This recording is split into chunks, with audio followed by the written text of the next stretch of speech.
Bismillah wa salatu wa salam ala rasulillah wa ala alihi wa sahbihi wa man wala. Chers frères, chers sœurs, salam alaikum wa rahmatullahi wa barakatuh. Nous implorons Allah subhanahu wa ta'ala d'accepter notre jeûne, nos prières et nos œuvres pieuses. Comme nous implorons Allah subhanahu wa ta'ala de pardonner nos péchés en ces moments, en ces journées méritoires de jeûne. Amin ya Rabbil Alamin. Chers frères, chers sœurs, avoir un bon comportement en islam est primordial. Avoir un bon comportement est primordial.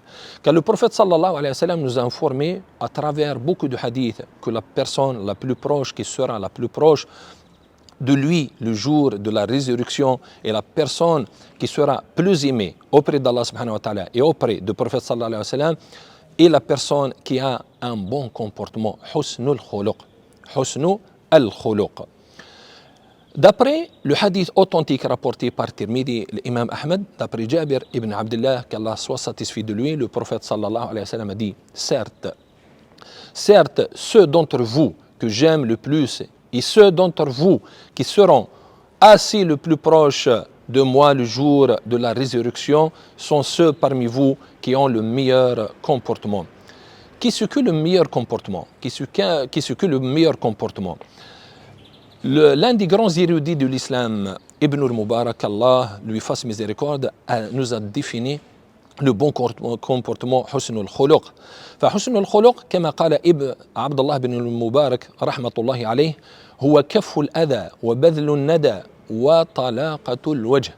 وكف الأذى أي أن الإنسان لا يؤذي غيره، وبذل الندى أي أن الإنسان عليه أن يساعد غيره بكل أوجه الخير، وطلاقة الوجه كما جاء في حديث النبي عليه الصلاة والسلام: تبسمك في وجه أخيك صدقة. Ce qui signifie le bon comportement, Ibn al-Mubarak dit, le bon comportement est de s'abstenir d'offenser les gens. Et de s'abstenir d'offenser les gens, soit avec nos mains, soit avec nos langues, etc. Être généreux et avoir un visage avenant, aimable. Il faut se comporter avec amabilité avec les gens. Chers frères, chers sœurs, avoir un bon comportement, c'est faire sien les qualités qui dénotent la noblesse d'âme, comme avoir un visage avenant. Se comporter avec amabilité, être doux, dire des paroles agréables à autrui, être digne, s'abstenir d'offenser et de léser les gens, être généreux, ne pas être haineux, être indulgent, être patient, savoir pardonner à autrui. Être courageux, ça veut dire, en un mot, il faut être un bon musulman. Le bon comportement, chers frères, chers sœurs, est essentiel et nous devrions sans cesse tâcher d'améliorer notre comportement avec autrui. Et parmi les périodes méritoires qui aident à améliorer son comportement, notre comportement, le mois de Ramadan. Car le mois de Ramadan est un mois de piété par excellence, un mois où le musulman doit changer son comportement vers le bien. Car ce mois est semblable à un stage pratique où le croyant et la croyante font des efforts supplémentaires pour gagner l'agrément d'Allah subhanahu wa ta'ala. Le prophète sallallahu alayhi wa sallam, dans plusieurs hadiths authentiques, nous a mis en garde contre certains comportements qui annulent ou nuisent à notre jeûne. Et en mettant en pratique ces consignes prophétiques pour préserver notre jeûne, notre comportement changera positivement petit à petit. Et le fait de persister dans cette attitude de mise en pratique des consignes prophétiques et d'autosurveillance et de changement positif pendant un mois complet, on sera habitué à se comporter convenablement et avec bienséance, comme est mentionné dans le Noble Coran et dans la Sunna du prophète sallallahu alayhi wa sallam.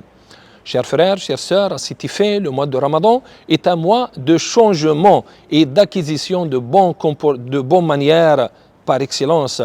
Parmi les paroles prophétiques où le prophète sallallahu alayhi wa sallam nous incite à se comporter convenablement avec bienséance et éviter les mauvaises paroles et les mauvais comportements afin de préserver son jeûne, on trouve beaucoup de hadiths. Parmi ces hadiths, le hadith rapporté par l'imam Tabarani, où le prophète sallallahu alayhi wa sallam dit: il se peut qu'un jeûneur ne retire de son jeûne que la faim et la soif. Malheureusement, il y a certains jeûneurs, ils vont rien gagner, car certes, ils se sont abstenus de manger et de boire, mais ils n'ont pas préservé leurs yeux, leur langue, etc. Dans un autre hadith, le prophète sallallahu alayhi wa sallam a été très explicite dans le hadith rapporté par le Bukhari, où il dit « Celui qui n'abandonne pas le faux témoignage et sa mise en pratique, Allah n'a nul besoin qu'il se prive de boire et de manger. » Dans un autre hadith qui explique le premier hadith, « Celui qui ne délaisse pas la tromperie et le mensonge, Allah n'a pas besoin qu'il délaisse sa nourriture et sa boisson. » Donc, d'où le bon comportement est essentiel. Ainsi que le hadith du prophète sallallahu alayhi wa sallam, une fois, a posé la question à ses compagnons. Il leur a dit, savez-vous qui est le failli de ma communauté? Ils ont dit, le failli, celui qui va faire faillite, c'est celui qui a perdu son argent, c'est celui qui a perdu son commerce, ainsi de suite. Mais le prophète sallallahu alayhi wa sallam nous a donné la définition de failli dans l'au-delà. C'est celui qui va accomplir des prières, qui va jeûner, qui va faire le pèlerinage, mais il a offensé autrui avec sa langue, avec ses mains.